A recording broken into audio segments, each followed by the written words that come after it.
Welcome back. It's now time to turn things over to our chef, Chef Ulrich. Let's see what he's whipping up.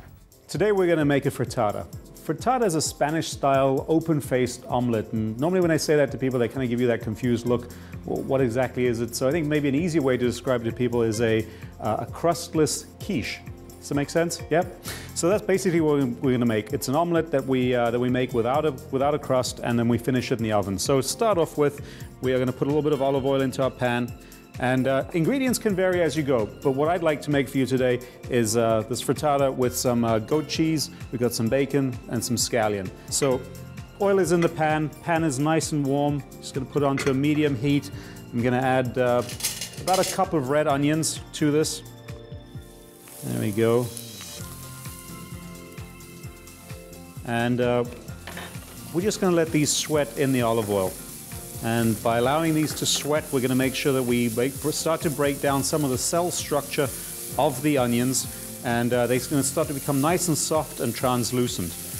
If you, were to throw in the eggs at this point, it would remain a big crunch factor when you're eating your eggs, and we really don't want that. We want the flavor of the onions, but we don't want the crunch factor. At this point now, let's add our eggs. Again, this is at a medium heat, and have 8 eggs in here.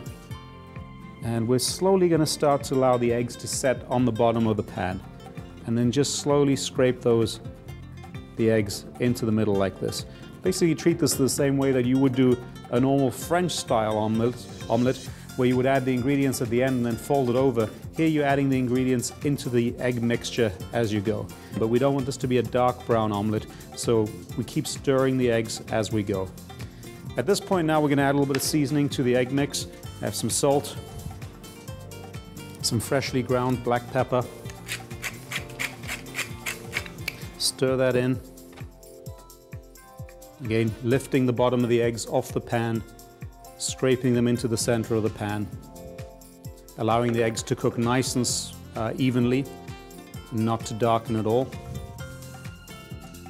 And then we're going to add some nutmeg. Got a little microplaner over here, and we're just going to scrape that on the back of the microplaner.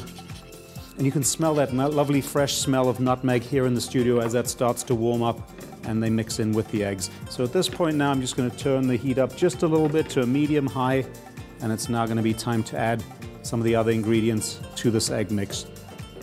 There we go. I've got some goat cheese here.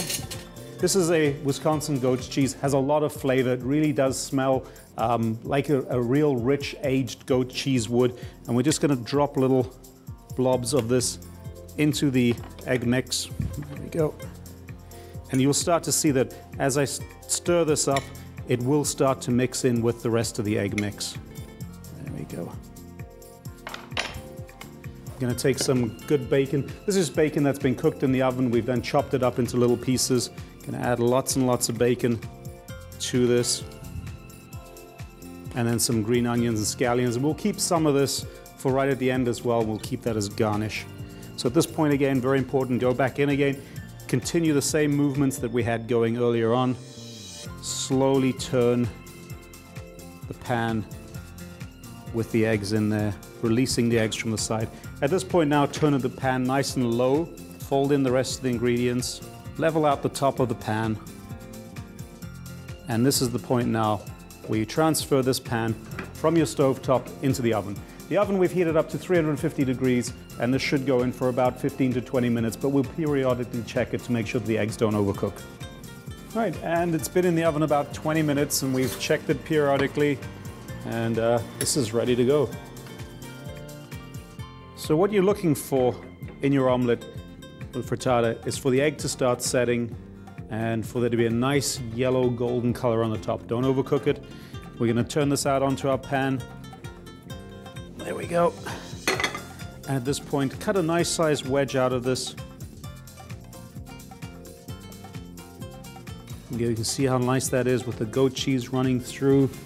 Put a couple of pieces maybe onto that plate.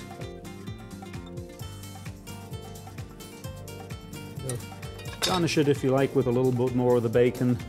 Put some scallions on the top. And that could either be a nice healthy snack for you in the afternoon or breakfast for your family. Thanks, Chef. Now, if you missed jotting this recipe down, or if you want to see it again, you can catch it on our show's website. That's yourlifetv.com. We'll be right back.